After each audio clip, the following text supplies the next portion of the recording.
به نام خدای مهربان. سلام. بریم ادامه پرسش و پاسخ و جواب دادم به سوالایی که پرسیده بودین. فقط عزیزانی که مایلن به صورت خصوصی با من مشاوره داشته باشن، چون خیلی درخواست داشتین. من حالا یه آیدی توی کانال تلگرام گذاشتم، حالا زیر این پستم میذارم. به اون طریق میتونید به صورت خصوصی به صورت مشاوره با هم در ارتباط باشین و در خدمتتون هستم.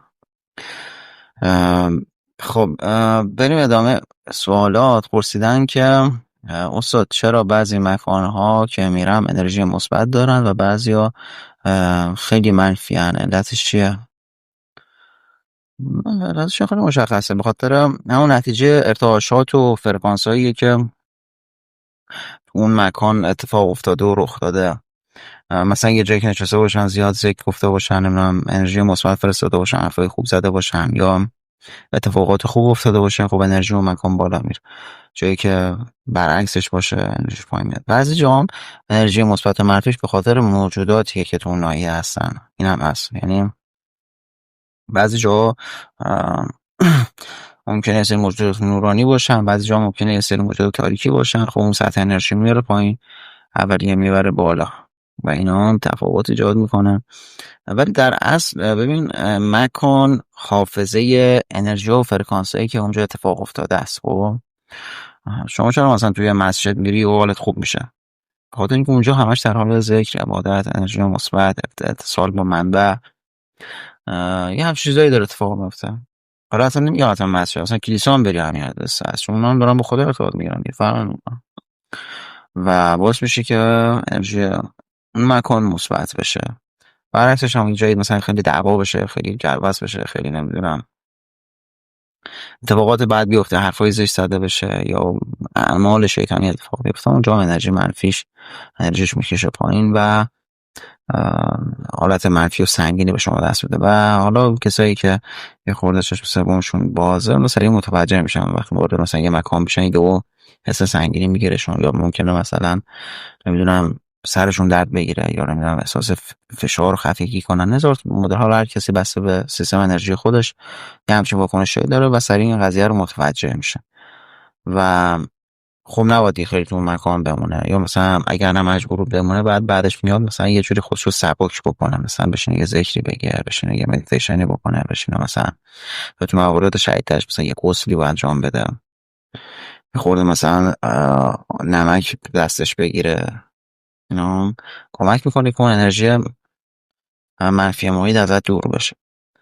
و همین فکر کنم دیگه سوال دارم. خب، سوال بعدی پرسیدن که چجوری بفهمیم کارمایی داریم که باید پاک بشه. لطفا تجربه شخصی خودتون رو تعریف کنید. ببین، کارما، من تجربه شخصی خودم که زمین خیلی واضح نبوده واقعیت بخوام بهت بگم، ولی کارما یه دید اشتباهی که اکثر افراد دارن، فکر میکنم مثلا یه جور همش مجازاته. نه، کارما یه جور درسه برای تو. میگم همیشه صرف مجازات نمیتونیم به نگاه مجازات بهش نگاه کنیم. معمولا نشونه‌ای که حالا بخوام بهت بگم بهتر بفهمی، الگوهای تکراری توی زندگیته. مثلا همیشه یه آدم خیانتکار باید وارد یه رابطه میشه، یا همیشه یه آدمایی به دروغای خیلی بزرگ میگن، یا همیشه نمیدونم به امانتات خیانت میشه، نمیدونم یه اتفاق تکراریه. اون یه جور کارماست. اینم نه اینکه مجازات تو باشه یه جور یه درسیه که باید روحت بگیره. خب،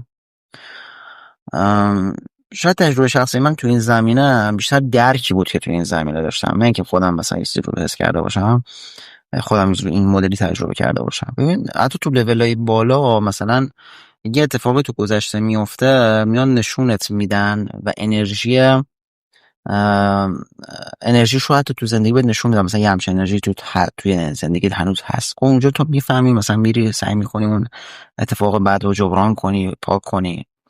خب، یا مثلا ناحقی کردی، نمیدونم به کسی ظلم کردی، خب رو بهت پاک کنی. ولی توی مثلا لول آدمای عادی تر، خب اینا باید از الگوهای تکرار شونده زندگیشون متوجه بشن. مثلا اون مثالی که بهت زدم، مثلا یکی با یکی رابطه برقرار میکنه بهش خیانت میشه.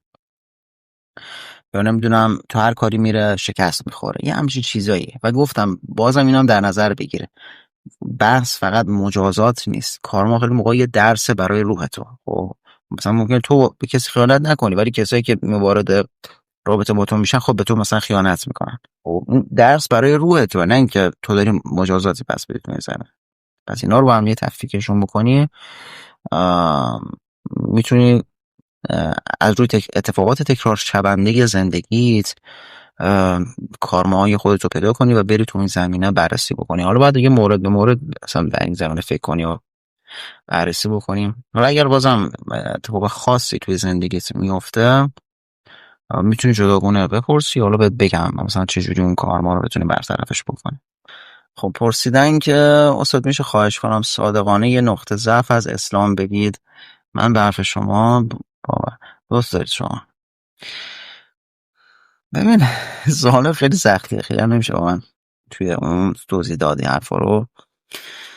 نقطه ضعف از اسلام بخوام بهت بگم واقعا ببین خیلی انتقادهایی که به اسلام میشه، خب اکثرا شما وقتی بازشون میکنی، واردشون میشی و منصفانه بیطرفانه بدون حب و بغض خب بررسیشون میکنی، میبینی که خیلی موقع براش جوابای واقعا قانع کننده و منطقی هست. خب نمونهش مثلا میگن چرا پیامبر مثلا جنگ کرد؟ چرا پیامبر که نباید جنگ بکنه مثلا؟ خب چیکار کنه؟ باز نگاه کنیم بیان بکشنشون همشون. یا مثلا نمیدونم چرا ازدواج با سن نمیدونم با دخترای کم سن مثلا اتفاق افتاد فلان. بعد تو مثلا میگه تو اون جامعه، اون فضا، اون اجتماع رو نگاه میکنی، میبینی که مثلا یه چیز نرمالی بود. میدونی چی میگم؟ نمیتونی ببین وقتی که میخوای یک اصلا کلا ادیان ابراهیمی خب انتقاد بهشون زیاد میکنن، خب ولی بخوای خیلی غرق اون موضوعات بشی، خیلی از مواقع ممکنه از اصل داستان منحرف بشی. و خیلی مواقع مثلا میشد که خیلی چیزا شاید الان ماها نتونیم درست توجیهش بکنیم، یا شاید اصلا سوالات درست پرسیده نشده، شاید مثلا چجوری میگن مورخا درست تاریخ رو تعریف نکردن، مورخا درست مثلا گفتن، خیلی مسائل میشه. خب و همیشه حالا مثلا نمیخوام از کسی چیزی دفاع بکنم، بخوام چیزی رو بگم، میگم اگر میخوای در این موارد تحقیق بکنی، نظرات موافق و مخالف رو با هم بشنو. چون مثلا از یه چیزی این حکومت مثلا حکومت اسلامی بعد اومد دیگه، نه فقط نظرات ضد اسلامی رو گوش بده، یا اصلا همش هم فقط بیا نظرات موافق با اسلامی گوش بده، هم چیز اشتباهی. و به مرور زمان خودت هم یه سری تجربیات میکنی، خصوصا تجربیات انرژیایی و حسی میکنی، خودت متوجه میشه اصلا داستان به چه قراره. ولی ببین به نظر من بزرگترین مشکل اسلام، بزرگترین مشکل از اسلام نیست، بزرگترین مشکل از ما مسلمان هاست که اولویت هامون اشتباه چیده شده. شما مثلا میاد توی قرآن نگاه میکنی، میبینی چند درصد در مورد حجاب صحبت شده، چند درصد در مورد مثلا توحید ذهنی و عملی و قلبی صحبت شده. خدا وکیلی چند درصد صحبت شده؟ شاید نسبتش حتی 1:1000 باشه، 1000 برابر اون، شاید 1 برابر حجاب. ولی تو جامعه ما چجوری داره انجام میشه؟ چجوری داره مفاهیم القا میشه؟ چجوری داره فرهنگی سازی میشه؟ میبینیم اصلا اولویت ها درست چیده نشده. این کار که موضوع اول مملکت ما مثلا حجاب الان چرا اینجوری شده؟ به خاطر اینکه ما مسلمون ها یاد نگرفتیم اولویتمون درست باشه. آیا ارزش های اخلاقی مهمتره، یا مثلا نمیدونم یه چیز فرعی دیگه، حالا نمیخوام اسم ببرم. ما ارزش‌های اخلاقی رو فراموش کردیم، فقط چسبیدیم مثلا به فقهیات، فقط همه چی شده فقه، این کارو بکن اون کارو نکن، باید نباید، اصلا روح رفته، احساس رفته. مشکل من اینه، من انتقادی به اصل اسلام اصلا ندارم، یعنی هر جا رفتم شک برام ایجاد شد، رفتم تحقیق کردم، دیدم واقعا جوابای قانع کننده دریافت کردم. نمیخوام با کسی بحث کنم، اینقدر این بحثا طولانی و مزخرفه و اینا که اصلا نمیخوام واردش بشم. ولی تو برو اینو ببین، اصلا تو ببین تو با قرآن مقایسه کن دیگه، عملکرد مسلمان ها رو با قرآن مقایسه کن، ادعاشون ببین چیه و عملکردشون ببین چیه. خب آیا مثلا مملکت ما با این همه ثروت، آیا ما باید دار و ندار مملکتمون میدادیم سر انرژی هسته این همه فشارم و این کارو میکردیم؟ یه سواله، حالا من نمیخوام بگم درست بود یا غلط بود. اولویت های ما این بود واقعا، مثلا اولویت ما الان انرژی هسته ایه، اولویت ما مثلا اولویت تمام دین ما فقط شده حجاب.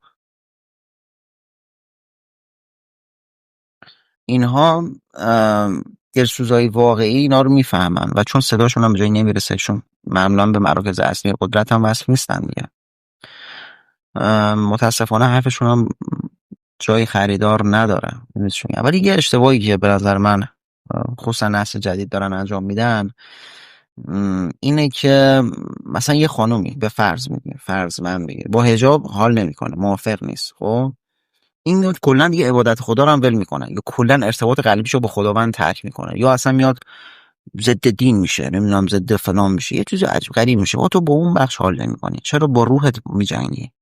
روح تو به ارتباط با خداوند احتیاج داره، روح تو به وصل شدن به منبع از به هزار دلیل که یکیش انرژیایی که حالا تو همون کانال صحبت میکنی احتیاج داره.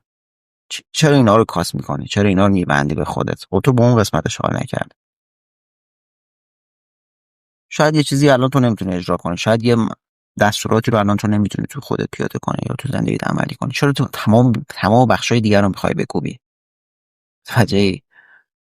ببین حرف من اینه، امیدوارم حالا منظورم درست تونسته باشم، منتقل کرده باشم، ولی واقعیت اینه که اعتدال نیست، اولویت ها درست چیده نشده و اگر ما زندگیمون رو واقعا بر اساس اسلام واقعی، اسلامی که در قرآن هست، خب اسلامی که توی قرآن هست، بر اساس اولویت های قرآن میچیدیم، به نظر من شاید یک دونه از کشورهایی که الان ادعای اسلامی میکنه واقعا هیچ کدومش رو شما نمیتونید کشور اسلامی در سر بگیرید. این واقعیت.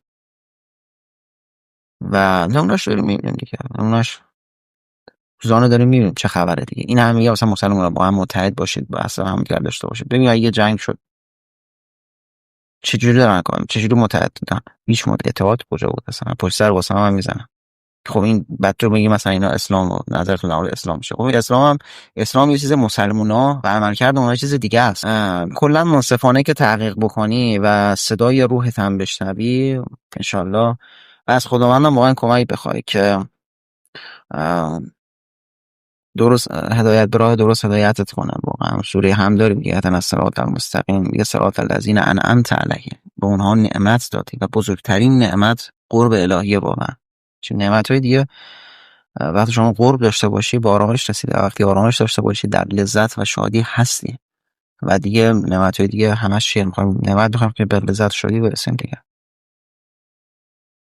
و انشالله که همه ما به راه راست هدایت بشیم و سرمون پیش وجدان و روح خودمون بالا باشه. سوال بعدی پرسیدن که استاد از وقتی با شما آشنا شدم چند تجربه عجیب برام پیش اومد.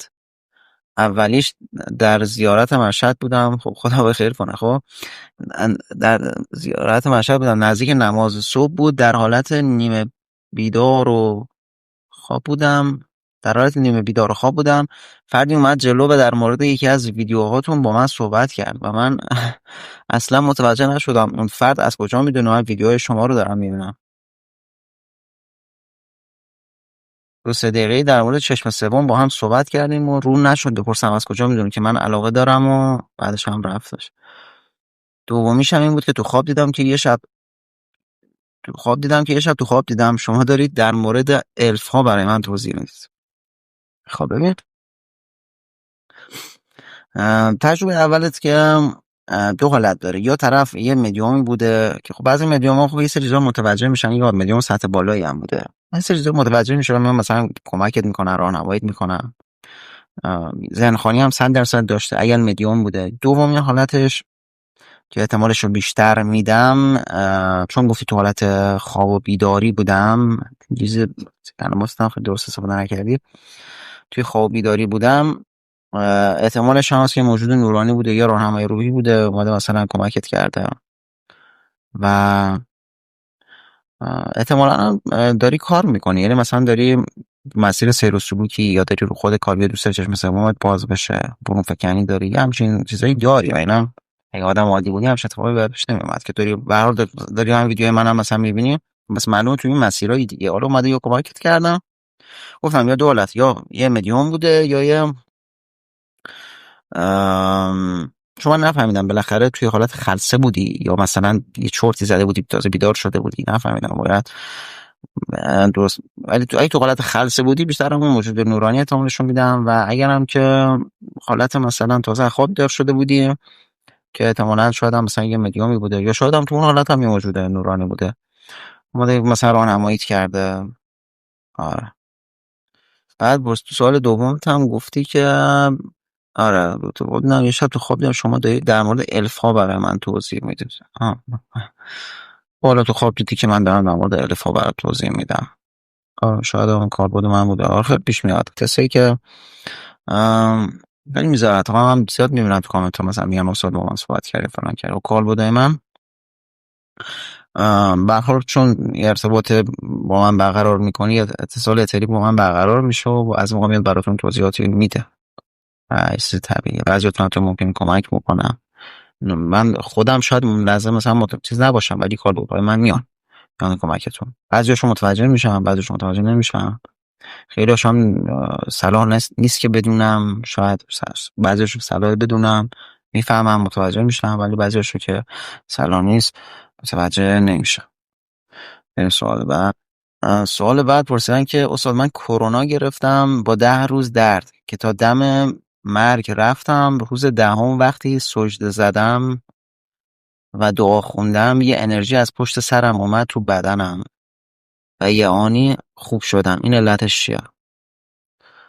خب علتش پرتو شفا بوده. خب توی حالت سجده وقتی که واقعا فرد یه اخلاص بالایی پیدا میکنه، مثلا این واقعا طرف گرفتاره، واقعا یه انرژی بالایی وقتی داره و تو حالت سجده هم، تو حالت سجده خیلی اتفاقات عجیب غریب خیلی من دیدم، یعنی از افراد حالا بیشتر در شنیدم که این مسائل براشون پیش میاد. حالا حالتهای مختلفی جا شما بیمار فرض بدید اینا موجودات نورانی اومدن پرتو شفا برات وارد کردن، یعنی مثلا انرژی پرانای انرژی قوی وارد بدنت کردن خوب شدی. علتش این بوده، انرژی تونستن وارد کنن به خاطر حالا اون اخلاص و اون حالت سجده خوبی که داشتی. با حالت سجده واقعا هم خیلی انرژی منفی رو تخلیه میکنه و واقعا از خدا بخوای اتفاقای بزرگی براتون میفته و خدا رو شکر یه جور لطف خدا بوده به دیگه. حتما هم فرشته نگهبانت به احتمال بسیار بالا تو این زمین دخیل بوده حالا که این همچین اتفاقی برات افتاده، ولی انرژی بوده، انرژی شفا بوده، پرتو شفا بهش میگن که وارد بدنت کردن و خدا رو شکر خوب شدی، ان شاءالله که همیشه سلامت باشی. همین ایشون همین بنده خدا سوال بعدش گفته که ممنون از برنامه‌تون، چند نفر بهم گفتن مدیومم، خیلی از علائم مدیومی رو دارم، حالا یه سری ذکر استادم بهم داده انجام بدم یا نه؟ من حد زدم از همین که این اتفاق برات افتاده توی مشخصه توی این مسیر بودی، به هر حال استاد اگر ذکری باید داده انجام بده دیگه. گفتن که سلام استاد، آموزش خصوصی میتونم داشته باشم با شما؟ آموزش نه، ولی حالا به صورت مشاوره و اینا دیگه قدر گفتیم گذاشتم، ولی واقعا اصفهانی میگم واقعا نمیتونم اون رایگان انجام بدم، ببخشید. همین کانال اگر رایگان میخوایم کانال در خدمتتون هستم، حالا اگر خصوصی کسی اصرار داره یا خیلی دوست داره حالا در خدمتش هستم، پیام بدید ببینیم چی میشه. خب پرسیدن که برون فکنی فقط در پلن اختری امکان پذیر هست؟ با کالبدهای دیگرمون مثل ذهنی، روحانی، کیهانی هم میشه برون فکنی کرد و به دنیای مرتبط با این کالبدها رفت؟ آره میشه، چرا نشه، میشه. بیشتر با اختری میشه، یا خیلی جا مثلا میبینی دو تا کالبد استفاده میشه، بعضی جا مثلا 3 کالبد. من هفته پیش برون فکنی کردم فکر می‌کنم 2-3 کالبد درگیر بود. آره فکر کنم 2-3 کالبد درگیر بود، چون 2-3 بار هر چی که خواستم برگردم جس میدم یه دوباره مرحله دیگه شد. اونجا فهمیدم که 2-3 بار 2 تا 3 تا کالبد درگیر شده بود. حالا دیگه نمیخوام، نمیتونم بیشتر بگم.